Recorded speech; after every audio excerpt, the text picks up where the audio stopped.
Black Gemara, Erev Shabbat, Kedish. We are on Daf Ayin Tes. And basically, we lived in the Mishnah where you deviated from what the instructions you were given by the renter or the owner of the animal. And we said it depends, if we can attribute the death of the animal to you, the seicher, for deviating, then you are responsible. And then we said exactly. But we did say that if it's not his fault, if it's not his fault, then obviously he is potter. Okay, yeah. One last thing in the Mishnah was, which we'll come back to, is what happened? The animal died. You rented a donkey, and the animal died from natural causes. So then the person who rented to you has a responsibility to replace it and give you another donkey, or the donkey broken, or it's not functional. So now we learn what happens if you rent something and you didn't have a chance to use it all, the way it was meant to be, or for the full period of the time of the agreement. What happens then? Says the Gemara. We're up to the Gemara here. Omar Rabba bar Rav Huna, about 10 lines from the top of the page. Omar Rabba bar Rav Huna, Omar Rab. It says the name of Rab. If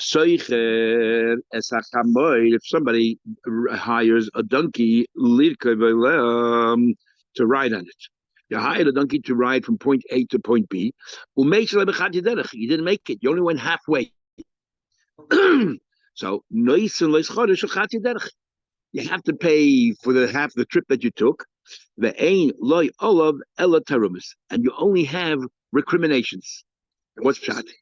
Complaints. So complaints means you cannot take him to court and say you owe me money, but you have a right to be upset.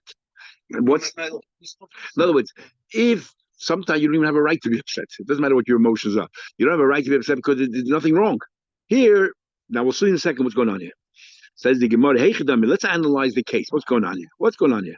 We're allowing you to be upset. In other words, you were wronged, but it's not a financial claim. So, if this renter can easily find another donkey to continue his trip, then Tarumas might be to say, okay, you got here, you pay, but why kindness? What's the difference? Either if you cannot find the donkey to take you to the place where you want your destination, then I'm going to buy you the Masonly, and you want him to pay for half. He didn't achieve anything. Says the Gemara. Taka, we're talking about a case of what? That you cannot find a donkey to take you to your final destination. No, so that's why you have tinus, and yet we make you pay. He says to him, so why are you paying at all? If I can't get to where I want to go, you told me wherever I got to, let's say I went halfway, I have to pay him half the price, half the amount. Why do I have to pay anything all? Because the owner of the donkey says, if you would only come there, this would have been your final destination. That would have been your price. You got here, so pay me. Now that's very difficult to understand the Svara. he has no interest you're right. If I wanted to come here, I'd pay, but I have no interest in coming here. I want to go there. So Tosha says it's talking about here that you could sell your wares. You're going to sell your wares. You can sell your wares here as well. Navas, if you continued, you might make a bit more profit. Because you might make a bit more profit, so therefore you have tinus, but you have to pay because at the end of the day you can still sell whatever you have right here. A guy. Oh, that's the case of Thomas. That's okay. In other words, if Taka have no reason to be here, and forget now it will cost me to go back to where. Yeah, so then I wouldn't have to pay. It's only because I did benefit. No, so why do I have tinus at all? Because I can make a bit more profit if I go a bit further. So that's one pshat and basis. Another pshat and basis is I could rent another donkey to get me in my final destination, but it'll cost me a bit more than this thing here, and therefore you have to pay your half. And what do you call it? And you have tinus. Seems from traces, but if it would cost a lot more to continue, you can deduct that extra amount from the original. It's only because it's a little bit more, you cannot deduct it. Now, the traces does not define what a little bit more is. Only because a little bit more, you cannot deduct it, and you only have tinus. Other Rishonim don't put that qualification a little bit. They just say it costs more to go on, therefore you pay here. It sounds from there that even if it costs a lot more, you cannot deduct it from the original guy because it was an einus. At the end of the day, it was an einus. It wasn't the original guy did anything wrong. The animal died. It was an einus.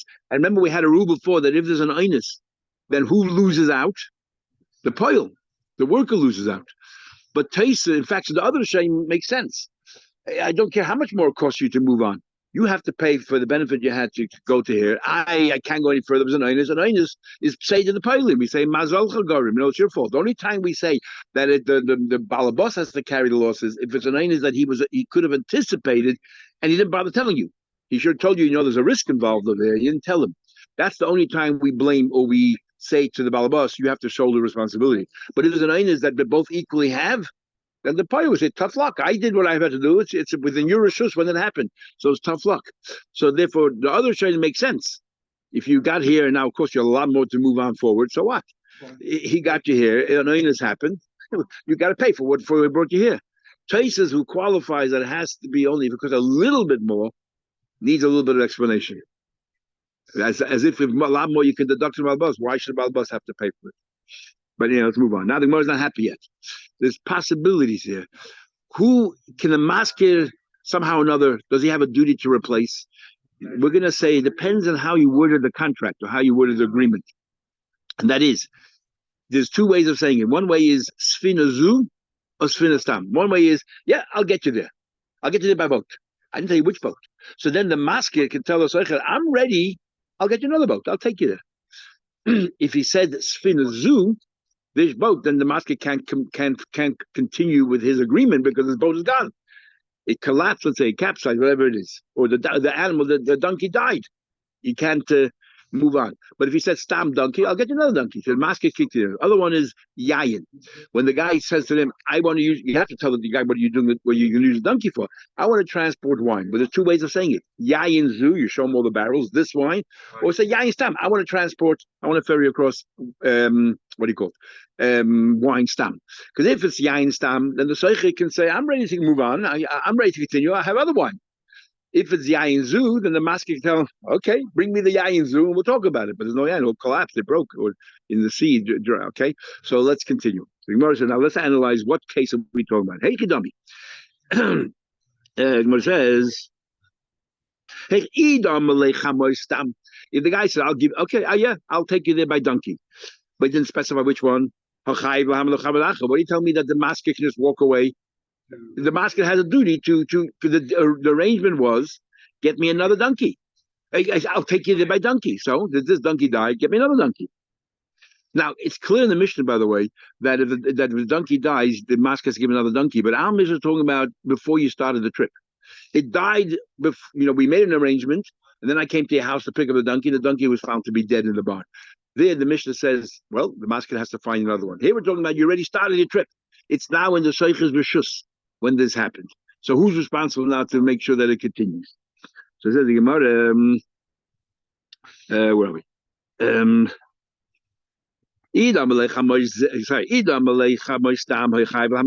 masker has to give another donkey. You can't just walk away. And if he said this donkey, then it depends. So we know what the Sheikh has to do. The Seicher has to do the following. You said this donkey. The Seicher should take the donkey, now the carcass, sell it, because you indebted me that this donkey is going to take me, sell it, and with that money, use to buy another donkey. And if there's not enough sufficient funds there, use it to rent a donkey. And usually rent is enough. Buy a donkey. Like it says there's not enough to buy another donkey. So let him rent. Says Rav says, if I take the money that I sold your carcass for and I use it to rent, what's left for the owner of the donkey? Nothing. And even though he has his obligation to help me out, but not Mechal Yakanda when he loses, we had this in Gimel, not when he loses the entire principle, there's nothing left. I'm going to use up his whole principle. That I cannot do. But that's not so possible because Shmuel argues.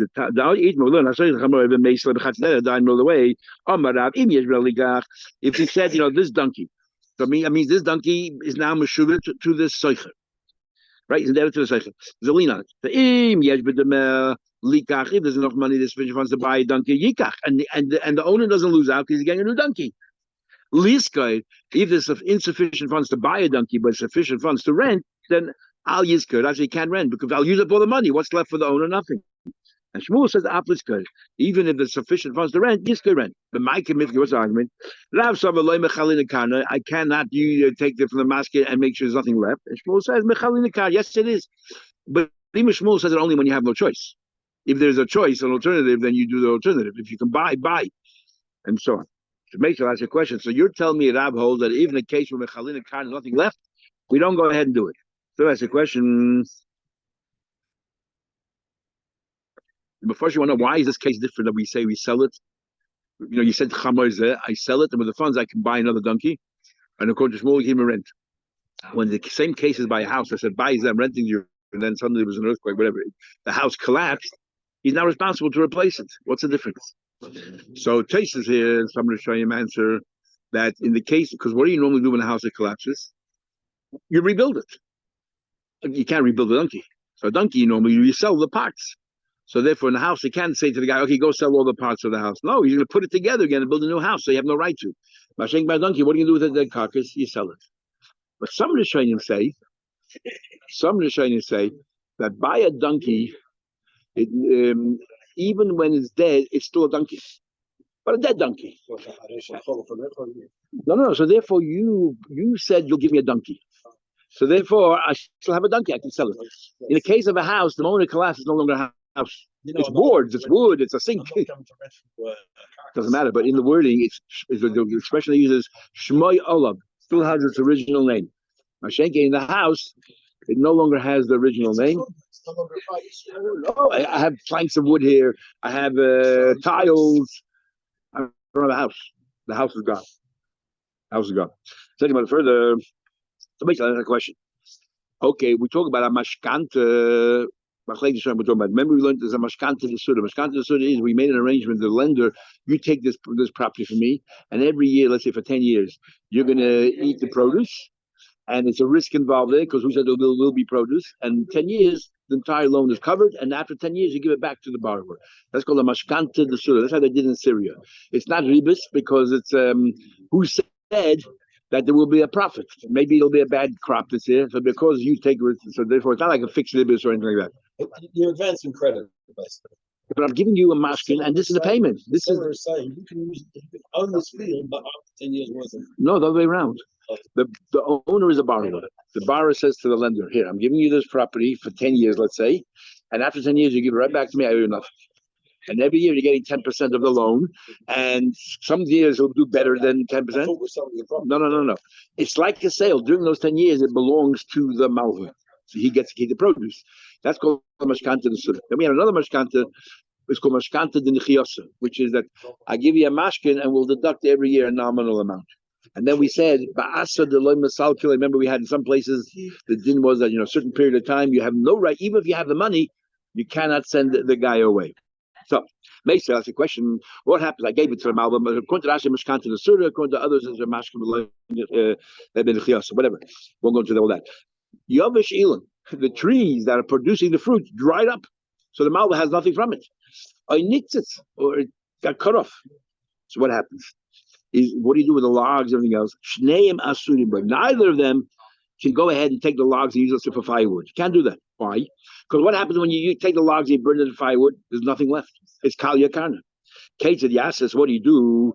Yilka by karka, you purchase with the wood. You go ahead and you buy another sliver of property somewhere, a piece of property, and we give that to the malva. The original agreement was the malva eats the paytas.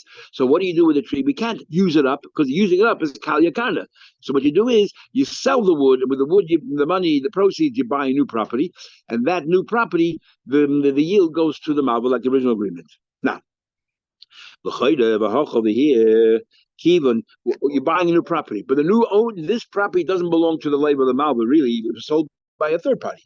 What happens? You're able to that third party, to that property that you just bought now. It will go to that third party. So after you're able, what do you have left from this? Zilch. It's Kal Yakarna. It's all used up. You took the labor's money and it's all used up. You just said that we don't do Kal Yakarna. But the Evil comes along, it goes back to the original master, the Chokal Yakarna, and there's nothing left. You sold it to him for 60 years. The din is, as we see, that if I sold you for 60 years, then your Evil doesn't have any impact on it. And we'll see the second reason why. So because I sold it for 60 years, it's like there's no Kal Yakana here. You might going to ask, but the end of 60 years is Kal Yakana. Who cares how long you? Right now, they might think 60 years is such a long time. It's not even. What are the chances the Mal will be alive at the end of the time of the labor? So it's not really Kal Yakana. You want to say it is because it's a family possession, as we'll see. And now, what's the spot? It's 60 years. Why should you have an impact? It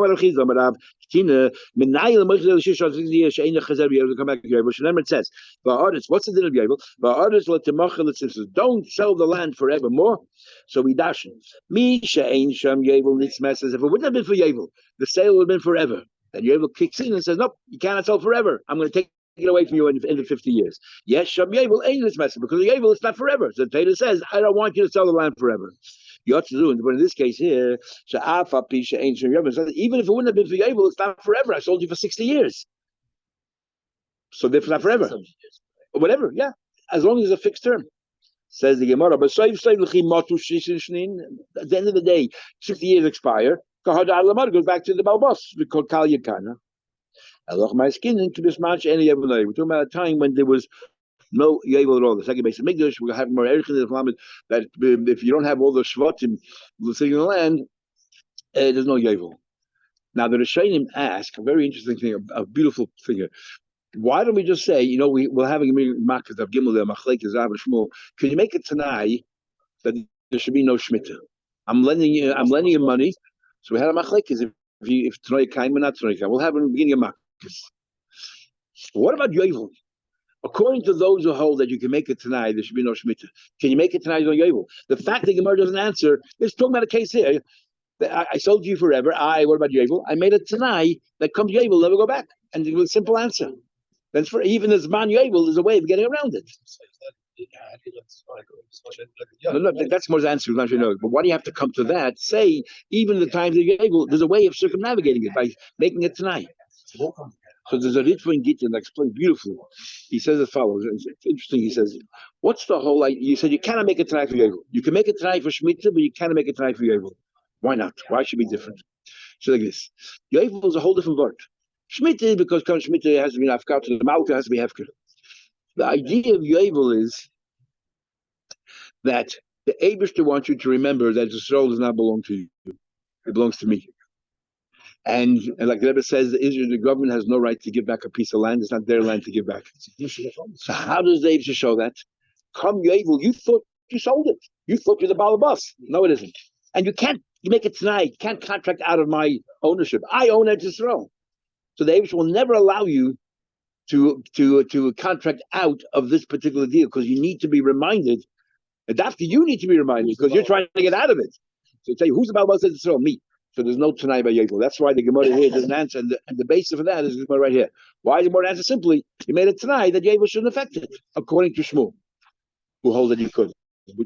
But the truth of the matter is, it's not a stronger idea because we're going now according to Rav. Who's the one who says Kal Yakana? It's Rav. Rav says that you cannot make it tonight in Shemitah either. So because Rav holds you cannot make it tonight in Shemitah, so you cannot make it tonight in Yovel, proves nothing. It's only according to Shmuel, the Gemara could have answered that. According to Shmuel, who holds you could make it tonight in Shemitah, why do you make it tonight in Yovel? So this is the Ritva and get beautiful pshat. I'll prove it to you. If you can tell me what I was talking about, that not like Shmuel. Not a problem. Remember talking about Zman is so why do you have to even buy a property? Just sell the wood. If Kal Yakan is not an issue, then why have to go to this elaborate scheme and buy a property and then go back and just take the firewood and sell it? What's the problem? Why did we prevent you doing that? Because of Kal Yakan. But you don't care about Kal Yakan. And that's not a kasha. Zimni, because we want to try to save whatever we can. Sometimes Zimni, the Shom Mushnei Mishkanta become Yovel. What happens to the arrangement finished before Yovel? So there's no Kal Yakan here. Not every time is inevitable that is a Kal. You're asking a question, why buy another property with this, with the wood? I'll tell you why. Because maybe the deal between the Mal and Leiva will expire before Yovel. So there's no Kal Yakan here. He'll be left with have a property for a few years until Yovel comes along. He'll get something back as well. Or or if the Leiva wants, he can go ahead and pay the money out. 4 or 5 years before Yovel. Now, this is one of the reasons why they didn't want to learn Mashkanta Suda, because if we have an arrangement Mashkanta Suda, I can't go and take it back, because that's the arrangement. It's only a Mashkanta in the Chiyasa that you can go ahead here, take the money and give it back to me. That's why they argue with Rashi. Anyway, tell them I learned. Similar that we had a donkey. Now we're talking about I rented a ship, and it drowned, it submerged halfway. Rabbasan says, if you already paid the full thing, you can't take your money back. But if the person who hired the ship did not give the money back, did not pay it, you have to pay them. In other words, wherever the money is, and other guys are he loses out. So the money sitting with the owner of the ship, too bad. If the money sitting with the renter, he didn't pay it, that's too bad on the owner of the ship. So I understand. What's going on here? This ship, the Yayin Stam. You said this ship I'm gonna rent it to you, and the labor said, and the renter said, I want to use it for wine. No, is a Milo Yito. Why shouldn't the Seichel? The Seichel is right. I'm ready to continue. I have other wine. You promised me to take me the ship. Give me the ship. So the bottom of the ocean is your problem. But you're not fulfilling your part of the obligation. Therefore, why should I pay you? Is there Samaila Yito? Why should he get his money back? Why shouldn't he get it back?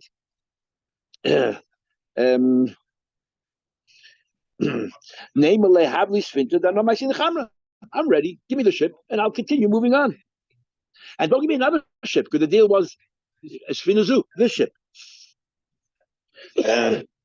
Elon Navas must be talking about Sfinistam. The owner of the ship said, "I'll ferry it across." Didn't say with which ship.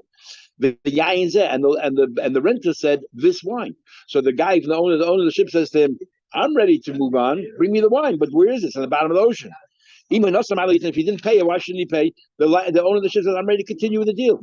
I'm not breaching the agreement. You are." Bring me that wine. I'm not machine the and I'll bring you with the ship. I'll bring another ship. You know what we're talking about here. They both cannot continue with their agreement. This guy said Svinazu to the bottom of the ocean. This guy said Yain to the bottom of the ocean. So what do you do in that case? And therefore, Abel Bisfinastam. What would be? So in this case here, we say wherever the money is, leave it there, and the other person wants to take money out cannot.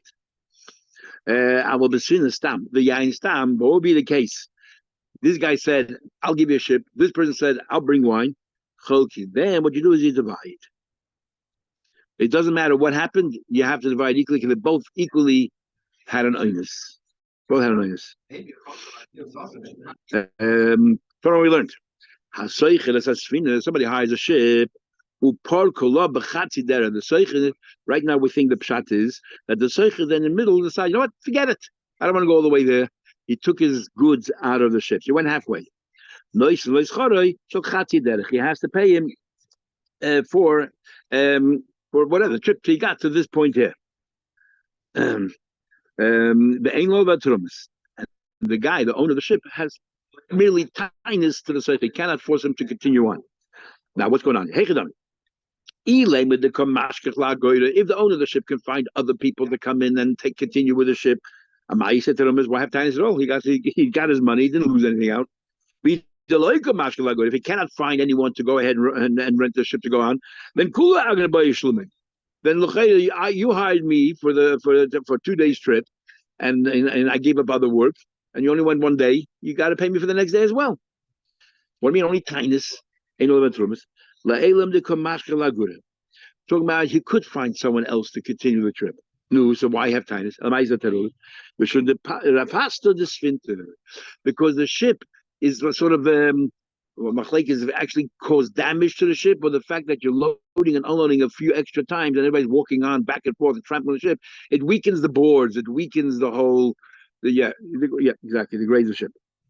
So for him, if so, it's more than just kindness. It's more than just tarumas. It's a financial loss. Well, my money is like that. Can't he say you owe me money?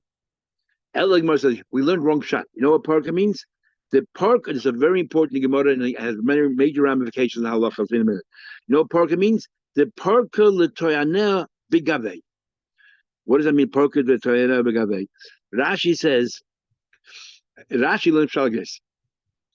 I made up with you the chatchila. You're going to pay me. I'm going to pay you $5 a barrel. And I said to you, I might increase the number of barrels. We didn't make a number. I took a number of barrels, and now midway, I decided, you know what? I'm going to add some more barrels because we stopped anyway in port. I'm going to add another 5 barrels. So, and I'm going to pay you for it. And this is what we made up, but we didn't. The guy, so therefore, the guy can't say to me, "Oh, financially, you got to pay me whatever it is," because whatever we agreed. But he has tinus. What are the tinus according to Rashi? I thought we're going to quickly get to. I worked out what time, timetable of ships they have exactly. They know exactly what time they're coming into the port. But now because we stopped and we had to load and unload, that took an extra hour and a half. I might miss my customer who needs desperately for us to leave, at a certain time. On the other hand, because we didn't make it up, I can't have financial tightness to you, but I could have recriminations to you because you didn't keep your word in a way. That's one shot. Or inami, or actually say because extra barrels have to get extra rope, and so on and so forth. And also because the ship now is heavier, we have to go to middle of the river rather than on the side because the river, the boat now is sort of sinking a bit lower. I need extra rope to carry whatever it is. That's Rashi. Taisha doesn't like, and the Rabbein Chanan looks like a shot, and many learn like Rabbein Chanan. They say no. That's not talking about it at all because they say, he had no right to put more barrels on it. When he started in the ship, had 20 barrels, and that's it. It's talking about he's subleasing it. The guy says, "Okay, I rented you space for 20 barrels." Comes to this halfway point. He said, "You know what? I'm getting off the ship. This other guy is now going to become the renter. I'm subleasing it, and he can't stop you, but he can have tinus. I like you. I don't know him at all. He's a friendly person. I don't know. It'll be easy to get my rest of my money or not. So you can only have tinus. If you learn Rabbeinu Chananel, what do you learn here? A very important halacha. You're permitted to sublease, which means that Rambam paskas halacha that if I rent a house from you for 2 years, I can sublease the house after a year to somebody else, and you can't stop me. Either one. Yeah, but a house is worth. I don't want him in the house. You clean your. I trust you. Him. How idea? So renting to another, get the same catchment. However, according to Rashi, he doesn't learn that pshat. It would seem clearly you can't sublease, which is exactly what the Ravid holds. You can't. And the svara of that why you can't sublease by a house, especially by a house, is not just paying the rent. It's taking care of the house, keeping it clean, and so on. Anyway, so this is the basis of the machlekes. Talking about it further, let me learn. If I rent a donkey to ride on it, so you have like this. When you rent a donkey, you don't just rent a donkey. You rent the donkey with his driver, with the one who's going to lead the donkey. I'm just my wares. So the balabas has his person standing there who's going to lead the donkey, and I have my wares. What am I allowed to put onto the donkey in addition to my wares? We're traveling. I need something, to sustain myself. I need food to subsist on. What am I allowed to put on the donkey? So he could put on in his clothes that he needs. Other Rishonim say ksusa means kas, which means the pillow, and kad, which is the bet gevant, the blanket and all that. And the genusa, he can put he needs his canteen, drinks. Umazon and all his food that he needs for that trip. No, but what he needs as to travel, not just for one. But not just 1 day travel. As long if the trip takes a week, he's allowed to take clothes and food for a week. The anything more than that, above that, chamar ma'akav. The guy's riding, is leaning like say, "Hey, you have no right. You're hired to drag your wine." Obviously, this is also included in it automatically, but that's it. The chamar, the guy leading the donkey, meniach all he could put on the donkey is he can only have the food for the donkey, food for himself, 1 day's worth. Hey, if you're going to put more things, I'll have less room for my wine. Now, what are you talking about? If you tell me that every place where they're stopping, there's plenty of food available, then why can't the Chamar say, "Why do you take a week's worth of supply of food? Take a day's supply and you'll buy tomorrow more." And if you tell me that it's not available, then what right do you have to stop the Chamar here? He doesn't have to live. It's common to find food, but it's a tircha from lodging place to lodging place, from hotel to hotel. You can buy food, but it's a tircha. So chamor, the guy who rides a donkey, that's what he does all the time. He's accustomed to it. That's how he generally goes around. So therefore, you can tell him you buy a day and you find your food that night. The Seicher doesn't normally do this, and therefore for him it's much more convenient. No, it's as if it's an unwritten agreement that I'm taking along food and so on. That's why when we travel, we have 4 suitcases because we take food for the whole trip. In fact, there's no room for our clothes. We learned. This is very interesting, but you have to understand. If somebody hires a donkey, I said I want to hire a donkey, I want to ride a man, not a woman. And the Rishonim say because a woman is heavier than a man. What does that mean exactly? So I saw somewhere, I can't remember where I saw it, that doesn't mean a woman's heavier than a man, because a man is heavier, is bigger and heavier than a woman. It means the way they sit. They don't sit so confidently, so like that. We're having more in Psachim. That they didn't, No, we're having more of a Lashon Nakiya because the women would sit, in the sneeze. And whatever. So the animal has to, the more weight on one side than on the other side. The men do weight is distributed equal. Like you go in an airplane, they claim you're not allowed to change seats because the weight is distributed equally across.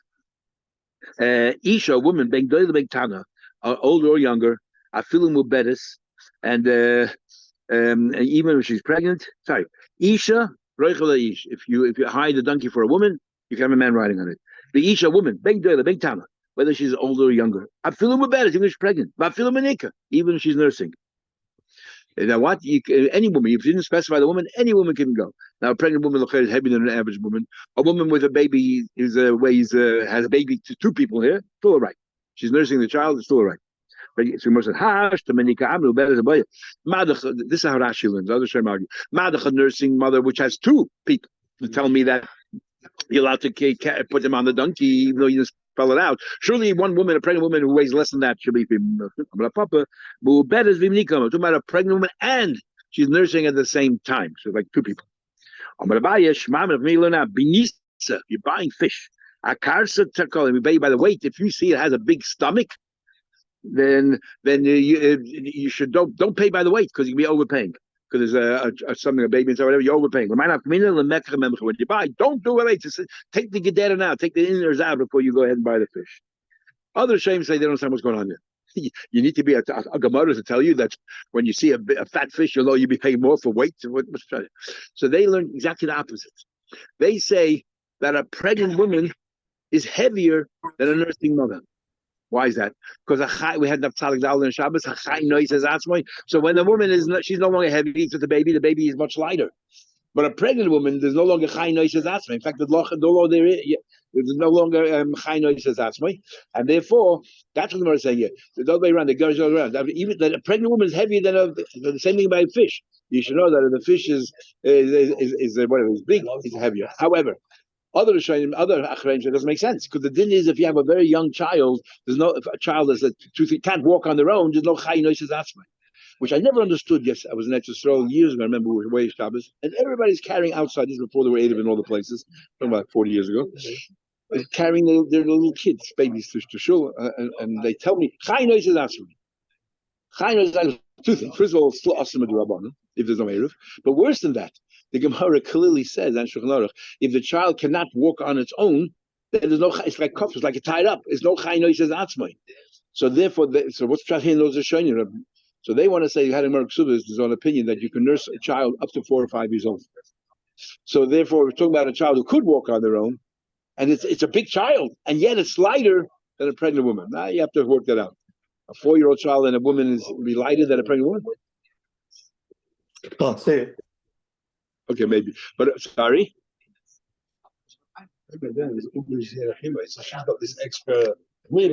That's true. Okay. Anyway, have a good Shabbos. Tomorrow.